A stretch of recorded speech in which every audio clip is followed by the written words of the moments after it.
Quatrième question. Est-ce qu'on peut se marier malgré son handicap physique? Est-ce qu'on peut se marier malgré son handicap physique? Qui est pour? Oui. Qui est contre? Personne. Acclamez pour vous-même.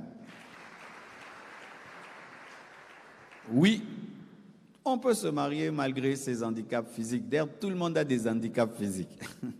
Parce que personne n'est parfait. Amen. Mais certains ont des grands handicaps, d'autres pas.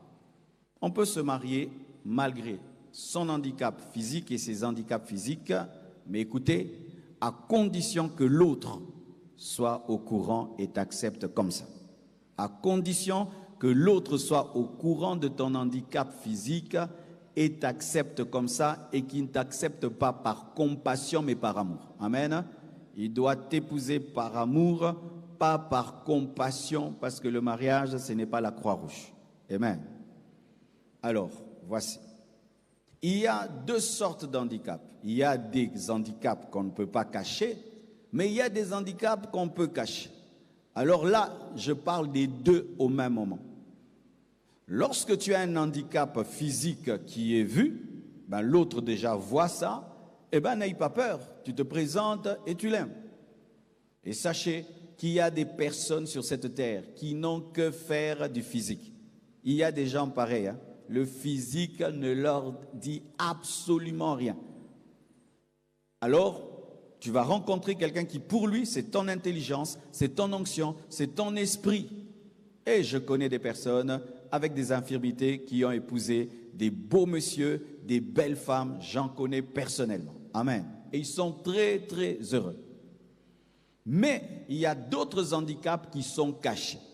Alors, les handicaps qui sont cachés, que l'autre ne connaît pas, mais qui peuvent devenir un problème dans le couple, tu dois les révéler. Comment? Quelqu'un vient t'épouser, mais toi, tu sais qu'ici au dos, par exemple, tu as une grosse boule comme ça. Mais quand tu t'habilles, ça ne se voit pas.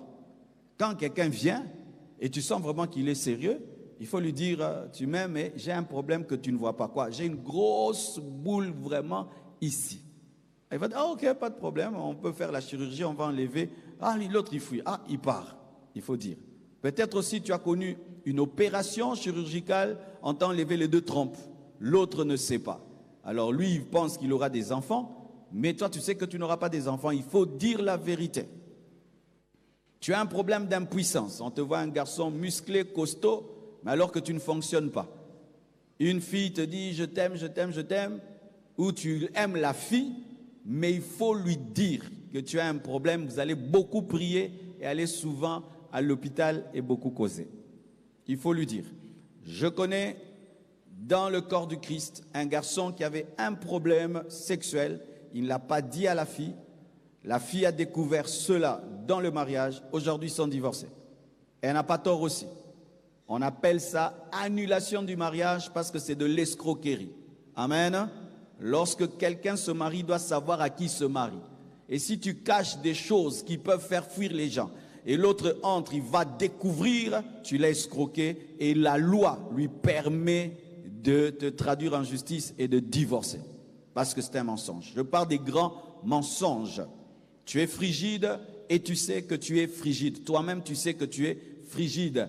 Un garçon vient, tu dois lui dire, moi, je ne suis pas normal, je suis frigide. Comme ça, il dit, ok, Dieu va nous aider, ça viendra. Mais si tu lui mens que tu es normal et dans le mariage, tu commences à poser des problèmes, sache qu'il va souffrir et s'il le découvre, il va te haïr. Même la virginité. Tu n'es pas vierge, dis que tu n'es pas vierge, ne cache pas. Quand il va découvrir, ça va créer des problèmes. Tout ce qui peut être un choc pour l'autre, il faut le révéler. Cela pour les maladies graves, même les dettes. Tu as une grande dette, on te poursuit pour une dette. Quand tu veux te marier, tu dois dire